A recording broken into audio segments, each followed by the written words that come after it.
큰 일을 앞두고 우리 모두는 어떤 것이든 준비를 해야 됩니다. 우리 어떤 것을 일을 하고자 할 때는 그에 걸맞게 준비를 해야 되는 것이죠. 마음과 생각도 다 정리하고 생활도 거기 패턴에 맞춰서 이렇게 정리를 해야 되는 것이죠. 저희도 아이들을 키워봤지만 아이들이 이렇게 그 뭐 대입 시험, 특히 대입 시험이 이게 전 국민이 비행기도 세울 정도로 비행기도 뜨지 못하게 할 정도로 아주 우리나라에선 대단히 큰 시험인데, 그런 것들을 이렇게 아이들이 공부를 하는 거 보면 하여튼 그 몇 개월 전서부터는 거기에 맞게 그 시간에 맞게 일어나고 그렇게 공부하는, 과목도 그 시간에 맞춰서 공부하는 이런 걸 이제 진행을 하더라고요. 그러니까 거기에 모든 것들이 맞춰져서 준비를 하게 되는 것이죠. 그러니까 우리의 삶에 있어서도 그런 거죠. 누구가 만나면은 어떤 옷을 차려입는 것, 말을 어떤 말을 할까라는 것들도 이렇게 준비를 하게 되잖아요. 그러니까 중요한 일일수록 더 그렇게 많이 준비를 하게 되는 것이죠. 이런 것처럼 우리 신앙생활도 마찬가지입니다. 하나님을 만난다, 하나님께 예배한다라고 했을 때는 그냥 이렇게 덜렁 나와서는 안 되고 우리 마음과 생각을 이렇게 준비를 해야 된다는 거죠. 우리 삶도 준비를 해야 됩니다. 우리가 예배할 때마다 이 그 낭독해 드리는 말씀이 있는데, 요한복음 4장 23절 말씀인데요. 아버지께 참되게 예배하는 자들은 영과 진리로 예배할 때가 오나니 곧 이때라. 아버지께서는 자기의 이렇게 예배하는 자들을 찾으시느니라. 그 말씀이잖아요. 그 우리 아주 그 유명한 말씀이고 잘 알려진 말씀인데, 저는 신앙생활을 처음 시작할 때 요한복음 4장 23절 요 말씀을 듣고는 제가 깜짝 놀랐었어요.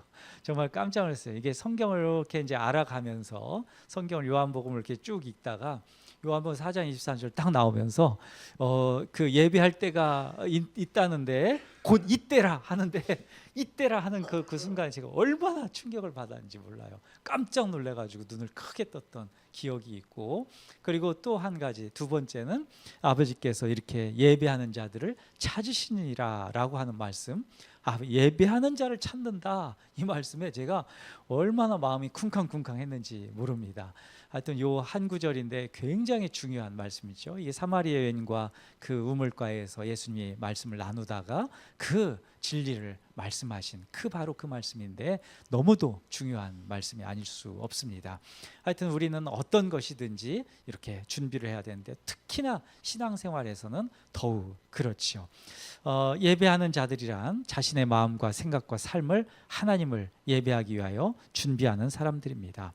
우리 공예배 예배하는 것도 그렇습니다. 공예배로 대표하는 이 주일 예배도 그런데 아무 생각 없이 나와서는 안 된다는 것이죠. 하나님을 예배하는 마음으로 준비를 해야 됩니다. 신기하게도 준비하는 사람들만이 느끼는 이해하는, 또 알게 되는, 경험하게 되는 그런 것들이 있어요. 기도로 뭔가를 준비한다, 무엇을 놓고 기도한다라고 했을 때는 기도한 사람들만이 그것이 하나님께서 어떻게 응답하시는지를 압니다. 이게 참 중요해요. 어떤 것들을 같이 기도합시다 이렇게 하면은 그냥 우리는 지나가는 말로 예 알았어요 하고는 다 잊어버리고 가서 당신은 기도하고 난 모르겠고 나는 내 기도합니다 이렇게 하면은, 만약 그것이 이제 이루어지거나 뭐 했을 때 기도한 사람은 야, 하나님께서 이렇게 인도하셨구나, 하나님께서 이렇게 응답하셨구나 라는 걸 깨달으면서 막 감동이 되고, 그런데 그걸 가지고 기도 안 한 사람들은 그렇게 응답됐다고 하면 그래요? 이렇게 하고 끝나는 거죠. 그죠? 이해되시죠? 이제 그런 겁니다. 더 나아가서는 제가 가끔 말씀드리지만 찬양하는 거 있잖아요. 하여튼 그 기회만 있으시면은 하여튼 가족들도 마찬가지고 뭐 손주들하고도 같이 그렇게 하셔도 되고, 이 찬양 인도를 같이 해보시면은 더 하나님과 이렇게 밀접하게 되는 것을 느끼게 됩니다. 더 다른 거에 비해서 아주 그냥 그냥 가까이에서 이게 면전에 있는 것 같은 그런 느낌이 있거든요. 하여튼 그 한번 때가 있으실 때마다, 기회가 있을 때마다 그렇게 찬양하시면서 하나님을 이렇게 더 깊이 느껴보셨으면 좋겠습니다. 오늘 우리가 읽은 본문의 말씀에서도 어떻게 준비해야 되는지, 주님의 맞을 준비를 어떻게 해야 되는지 그 말씀이 오늘도 기록되어 있는데, 이제 모세를 통해서 이스라엘 백성들이 출애굽을 하게 됩니다. 근데 출애굽을 하고 나서 목적지가 있어요. 그 목적지가 시내산입니다. 거기까지 가는 거예요. 물론 그 이상 약속의 땅, 젖과 꿀이 흐르는 그 가나안까지 가는 게 최종 목적지이긴 하지만 1차적으로는 이 시내산으로 가는 것, 그것이 이제 출애굽에서 첫 번째 목적지거든요. 그 첫 번째 목적지가 중요한 이유가 있어요. 거기서 하나님께서 말씀을 주시기 때문에 그렇습니다. 십계명 그것인데, 그 말씀을 이제 주심으로 인하여서 그 시내산까지 가는 게 참 중요하다, 이것이죠. 하나님이 모세를 시내산으로 이제 다시 부르십니다. 하나님이 부르신 목적은 이스라엘 백성들을 위한 것인데, 하나님이 모세에게 명령하신 것을 듣게 하고 또 믿게 하려는 그런 목적이 거기에 있습니다. 참 중요한 목적입니다. 모세에게 말씀하신 그것을 이스라엘 백성들 전체가 듣고 그것을 믿게 하려고 하는 그 목적, 그것이라는 거죠. 자, 그 말씀이 7절에서 9절에 나와 있습니다. 7절에서 9절을 다시 한번 좀 천천히 한번 읽어보겠습니다. 7절. 모세가 내려와서 백성의 장로들을 불러 여호와께서 자기에게 명령하신 그 모든 말씀을 그들 앞에 진술하니, 백성이 일제히 응답하여 이르되 여호와께서 명령하신 대로 우리가 다 행하리이다. 모세가 백성의 말을 여호와께 전하매 9절. 여호와께서 모세에게 이르시되 내가 빽빽한 구름 가운데서 내게 임함은 내가 너와 말하는 것을 백성들이 듣게 하며 또한 너를 영영히 믿게 하려 함이니라. 모세가 백성의 말을 여호와께 아뢰었으므로. 아멘. 바로 이 말씀이죠. 듣게 하고 또 영영히 믿게 하려 한다, 이 말씀이죠. 자, 출애굽기에서 하나님께서 임재하시는 그 방법에 대해서 말씀하고 있는데, 빽빽한 구름 가운데서 임재하신다, 이 말씀을 하셔요. 이것은 제가 좀 나중에 한 번 더 이런 주제로 제가 한번 설교할 기회가 있을 것 같은데, 하나님께서 임재하시는 그 방식은 빽빽한 구름 가운데서 임재하신다, 이겁니다. 근데 이 빽빽한 구름이 덮이면 흑암에 휩싸이게 되는데 캄캄해지는 거죠. 세상이 캄캄해지는데 그 광경을 사람들이 다 목격한다는 거예요. 근데 사람들이 우리도 보지만 그 캄캄해지면 좀 겁나잖아요. 막 먹구름이 확 들이치고 막 쿵쿵거리고 아무것도 막 세상이 막 잘 안 보이고 그러면 사람이 이렇게 무서워하지는 그런 마음이 공통적으로 있습니다. 이처럼 하나님께서 그런 모습으로 이렇게 임재하시는데, 사람들은 그것을 보면서 크게 경각심을 갖게 된다는 것이죠. 하나님이 이처럼 긴장감을 주시는, 이런 어떤 두려움을 주시는 이유는 이 말씀을 더 듣고 믿게 하기 위해서 그렇게 하신다는 것이죠. 자, 하나님은 시내산 주변에 경계를 철저히 하실 것을 명령하십니다. 절대로 못 올라오게 모세만 올라와서 하나님과 대화를 나누는, 그런데 그 대화 나누는 그 음성까지도 또 백성들이 또 들리도록 이렇게 하는 거예요. 굉장히 이걸 상상해 보면 굉장히 특이합니다.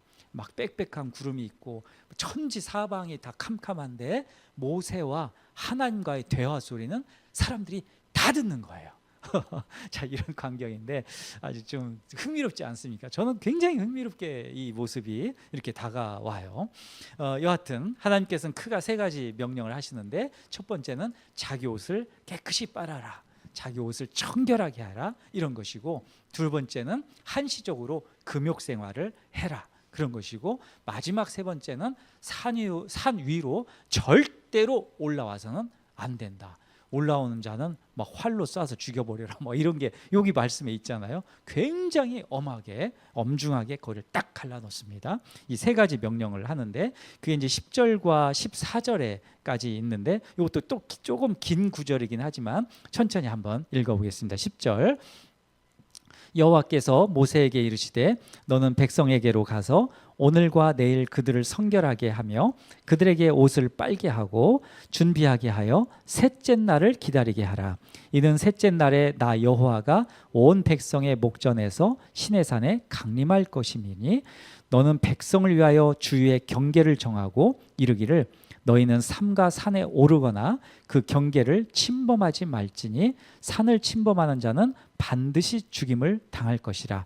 그런 자에게는 손을 대지 말고 돌로 쳐 죽이거나 화살로 쏘아 죽여야 하리니 짐승이나 사람을 막론하고 살아남지 못하리라 하고 나팔을 길게 불거든 이를 것이니라 하니 하라. 14절 모세가 산에서 내려와 백성에게 이르러 백성을 성결하게 하니 그들이 자기 옷을 빨더라.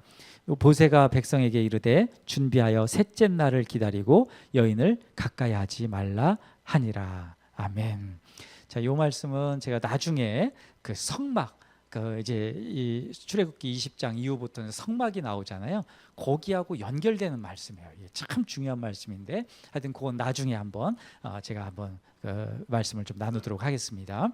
하여튼 하나님께서 임재하실 때의 장면이 오늘 이 본문에 기록되어 있고 하나님은 우리에게 찾아오실 때 여러 가지 하여튼 예고를 하시는데 그런데 크게 두 가지 방식으로 우리를 찾아오십니다. 이것은 예수님의 이제 재림과도 연관이 되는데 예수님이 재림하실 때 그날과 그때는 오직 하나님만 아신다. 도둑같이 오신다. 요 말씀을 하시잖아요. 그게 이제 첫 번째 방식이에요. 하나님께서 임재하시는 방식. 예수님께서 재림하시는 방식. 주님이 도둑같이 오시는 것은 누구도 예상치 못한 시간에 오신다는 것을 강조한 표현입니다. 주님은 우리가 예측한 시간에 오시지 않습니다. 요때 오셨으면 좋겠는데 그때 오시지 않는다는 거죠. 이게 참 중요해요. 그때를 아무도 모른다는 거예요. 오직 하나님만 아신다는 것이죠. 주님이 도둑같이 오신다는 표현이 성경에 여러 곳에 있는데 특히 신약 성경에 엄청나게 많이 나와 있는데요. 그 몇 구절, 한 5구절, 6구절 정도를 제가 한번 말씀을 드려보겠습니다. 마태복음 24장 26절 그러나 그날과 그때는 아무도 모르나니 하늘의 천사들도 아들도 모르고 오직 아버지만 아시느니라. 아멘. 마가복음 13장 32절 그러나 그날과 그때는 아무도 모르나니 하늘에 있는 천사들도 아들도 모르고 아버지만 아시느니라. 똑같은 말씀이죠. 자, 데살로니가전서 5장 2절로 가면 이건 이제 사도 바울이 이제 쓴 그 이제 편지인데 그것도 역시 사도 바울도 마지막에 예수님을 직접 만났던 분은 아니잖아요. 그 믿음으로 믿었던 분인데 그분도 똑같은 얘기를 해요. 주의 날이 밤에 도둑같이 이를 줄을 너희 자신이 자세히 알기 때문이라. 정확하게 똑같죠. 자, 베드로후서 3장 10절. 이 베드로가 이제 쓴 편지니까요. 베드로가도 정확하게 아는 거죠. 그러나 주의 날이 도둑같이 오리니 그날에는 하늘이 큰 소리로 떠나가고 물질이 뜨거운 불에 풀어지고 땅과 그 중에 있는 모든 일이 드러나리로다. 아멘.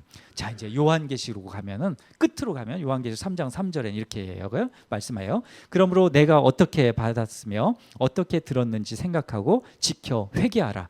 만일 일깨지 아니하면 내가 도둑같이 이르리니 어느 때에 내게 이르는지 내가 알지 못하리라. 이렇게 말씀하고 마지막 계시록 16장 15절 보라 내가 도둑같이 오리니 누구든지 깨어 자기 옷을 지켜 벌거벗고 다니지 아니하며 자기의 부끄러움을 보이지 아니하는 자는 복이 있도다. 아멘. 자, 이 말씀들이 다 오늘 출애굽기 요 말씀하고 연결되죠. 자기 옷, 여기에도 옷이 나오고 나중에 성막에서도 옷이 나오는데 옷이 굉장히 중요해요. 거룩한 옷, 자기 옷을 이 벌거벗고 다니지 말라. 자기 옷을 깨끗하게 지켜야 된다, 빨아야 된다. 이런 얘기를 하는 것이죠. 자, 주님의 재림에 있어서 주님께서 임재하시는 방식에 있어서 그 때와 그 시를 모른다라는 게 첫 번째인데 두 번째는 모든 사람이 볼 수 있도록 강림하신다는 거예요. 임재하신다는 거예요. 오신다는 거예요. 주님이. 예수님이 재림하실 때 세상 모든 민족이 다 본다는 거예요. 어디든지 굴 속에 있는 사람도, 그 시간에 뭐 탄광에 있는 사람도 있을 거잖아요. 근데 주님이 오시는 건 모든 민족들이 다 보는 거예요. 그 신기한 거죠. 그 말씀이 그것도 여러 곳에 나오는데 세 구절을 제가 소개해 드릴게요. 먼저 마태복음 20장 30절입니다. 그때 인자의 징조가 하늘에서 보이겠고 그때 땅의 모든 족속들이 통곡하며 그들이 인자가 구름을 타고 능력과 큰 영광으로 오는 것을 보리라. 아멘. 여기서 인자는 예수 그리스도죠. 자, 사도행전 1장 11절 이르되 갈릴리 사람들아 어찌하여 서서 하늘을 쳐다보느냐. 이건 주님께서 승천하실 때 거기에 보고 있던 사람들에게 주님께서 말씀하시는 거예요. 너희 가운데서 하늘로 올려지신 이 예수는 하늘로 가심을 본 그대로 오시리라 하였느니라. 아멘.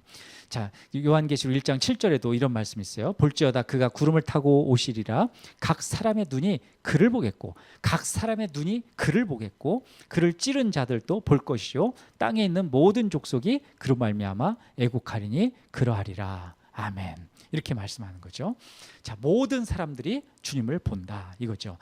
자, 오늘 본문에서는 하나님께서 시내산에 강림하셔요. 시내산에 임재하시는데 하나님의 임재를 이스라엘 백성들 모두가 경험합니다. 모두가 그 빽빽한 구름 가운데, 그 흑암 가운데 그 주님께서 오시는 것을 모두가 알게 되고 느끼게 되고 듣는 것이죠. 임재하실 때 크게 네 가지 현상이 일어나는데 첫 번째는 나팔 소리가 크게 들리는 거죠. 나팔 소리. 그리고 두 번째는 시내산에 연기가 적하게 낀다는 것이죠. 그 연기는 아마 일반적인 연기는 아니었을 거예요. 일반적인 뭐 조금 이렇게 올라오는 게 아니라 적하게 뭔가 하여튼 신비한 그런 연기가 자욱게 했을 것이고, 세 번째는 불이 가득했다라는 것이고, 네 번째는 온 산이 크게 진동한 거죠. 이 지진 난 것처럼 흔들리는 것이죠. 자, 이것입니다. 이렇게 되니까 그 백성들이 이제 그 모습과 그 모든 것들을 보고는 16절에 보면 모든 백성이 다 떨더라 이렇게 말씀해요. 다 떨다. 무서워하는 거예요. 두려워하는 거예요. 자, 16절에서 19절 말씀도 한번 보겠습니다. 16절에서 19절 좀 길지만 함께 읽어보겠습니다. 16절. 자, 셋째 날 아침에 우리와 번개와 빽빽한 구름이 산 위에 있고 나팔 소리가 매우 크게 들리니 진중에 있는 모든 백성이 다 떨더라. 모세가 하나님을 맞으려고 백성을 거느리고 진에서 나오매 그들이 산 기슭에 서 있는데 시내산의 연기가 자욱하니 여호와께서 불 가운데서 거기 강림하심이라. 그 연기가 옹기까마 연기같이 떠오르고 온 산이 크게 진동하며 나팔 소리가 점점 커질 때 모세가 말한즉 하나님이 음성으로 대답하시더라.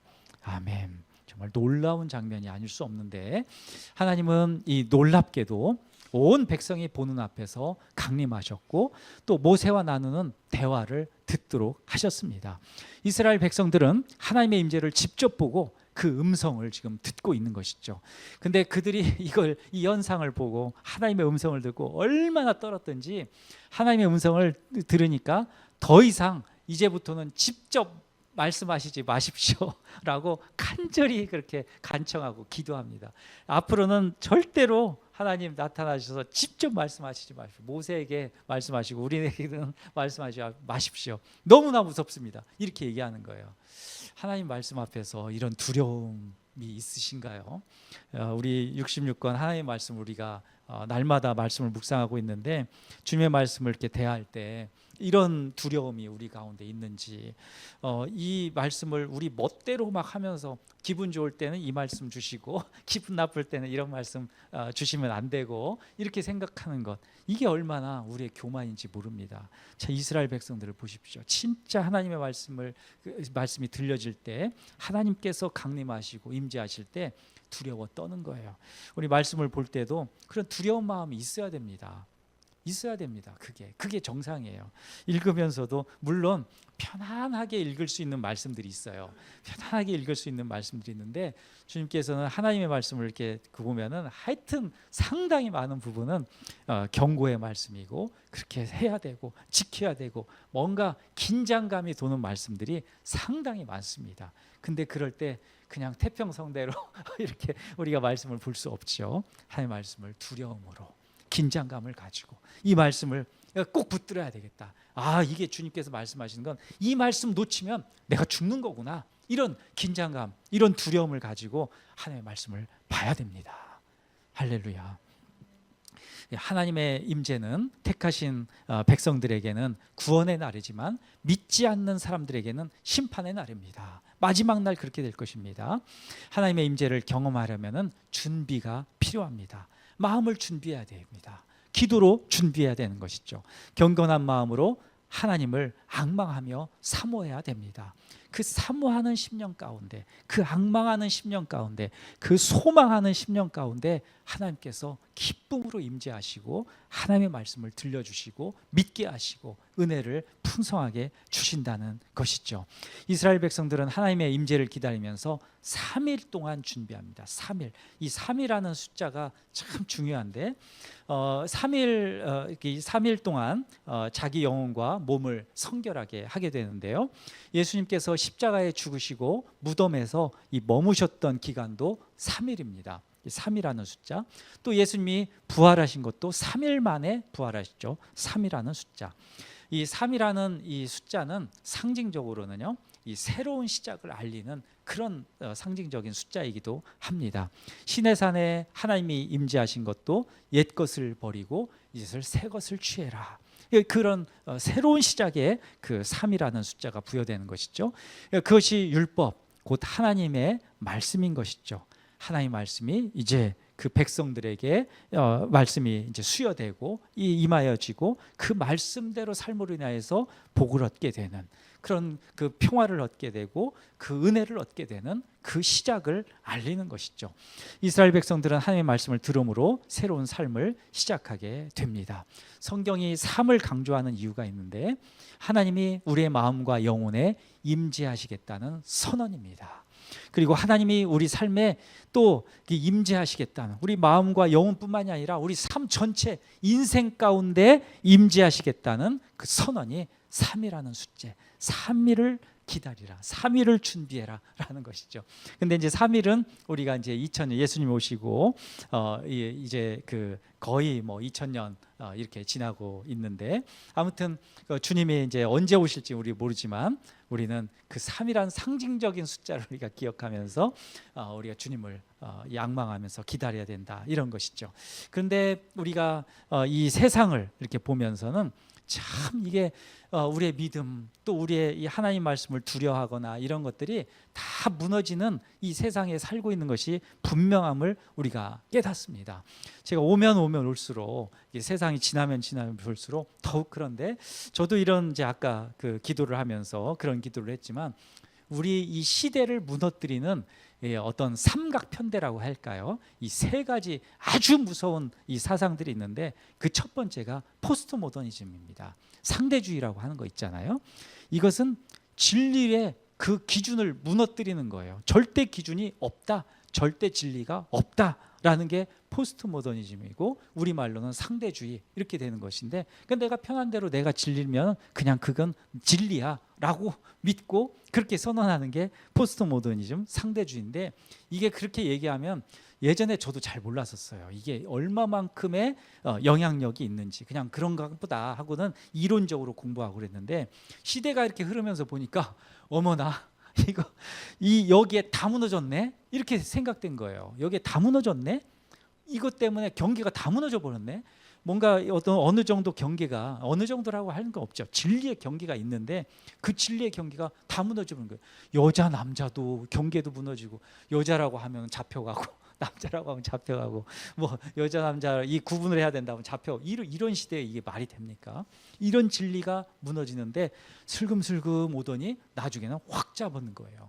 그러니까 꿈쩍도 못하는 거죠. 얼마나 무서운 그런 그 사상인지 모릅니다. 또 하나, 두 번째가 이 뉴에이지 있잖아요. 저는 이 코로나 이때 특히나 이 뉴에이지가 얼마나 무서운 건지 제가 더 생생하게 경험하게 됐는데, 이 뉴에이지의 핵심은 그거예요. 누구나 신이 될 수 있다. 누구나 신이 될 수 있다. 과학 문명을 통해서 또 어떤 정신 수양을 통해서 꼭 뭐 불교나 이런 것 좀 비슷해요. 지금 그런 것들 통해서 누구나 신이 될 수 있고 누구나 영생할 수 있다. 이거예요. 무서운 그 사상이 여기에 핵심이에요. 이게 핵심.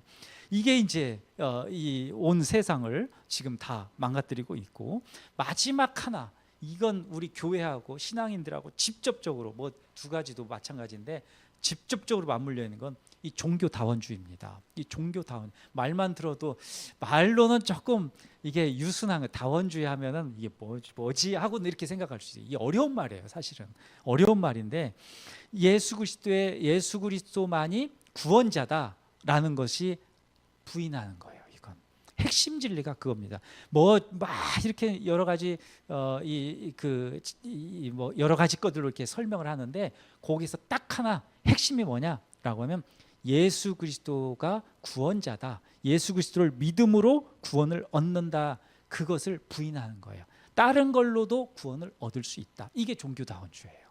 얼마나 무서운지 모릅니다. 근데 이게 슬금슬금 들어와서 교회 가운데 들어가고 교회를 다 허물어 버리는 거예요.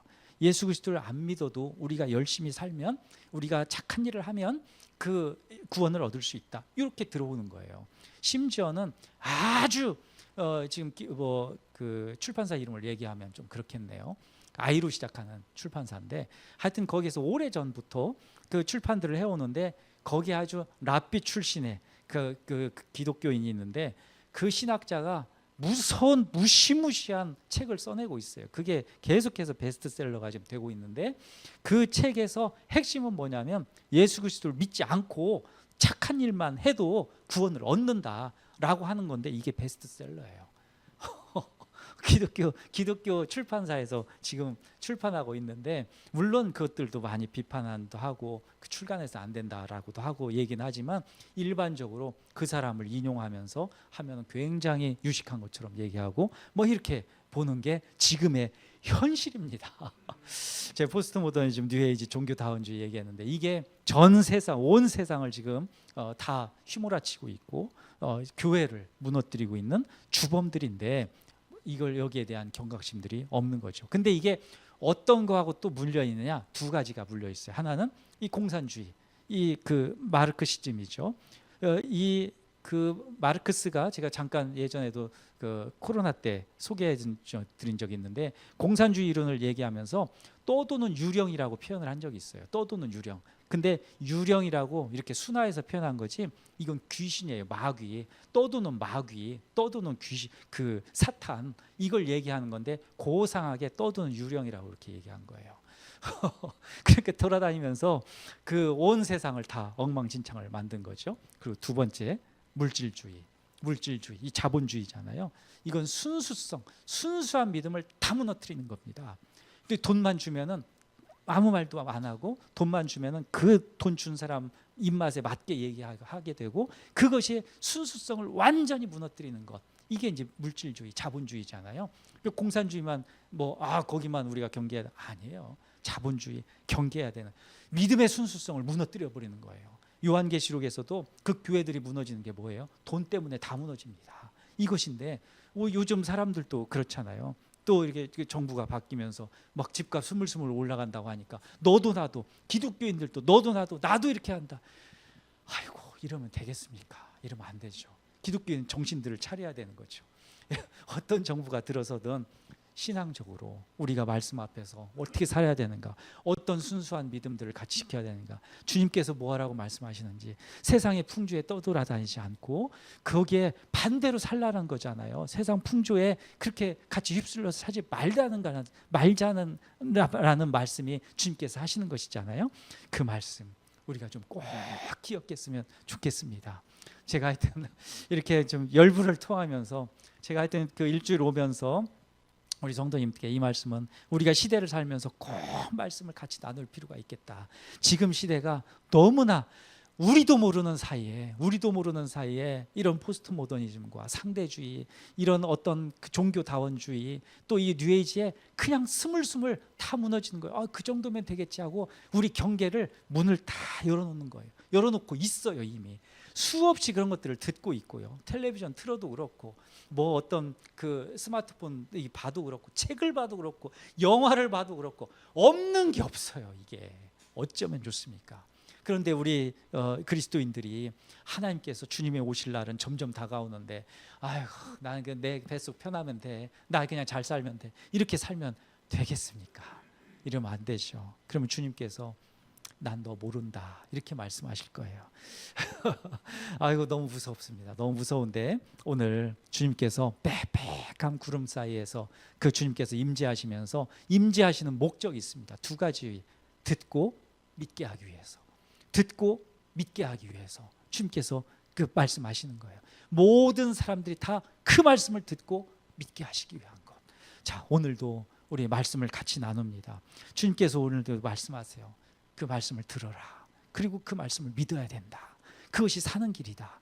주님의 임재 가운데 주님이 임재하실 텐데 그리스도의 삶들은 우리가 세상과 똑같이 살아서는 안 된다. 그 말씀대로 살아야 된다.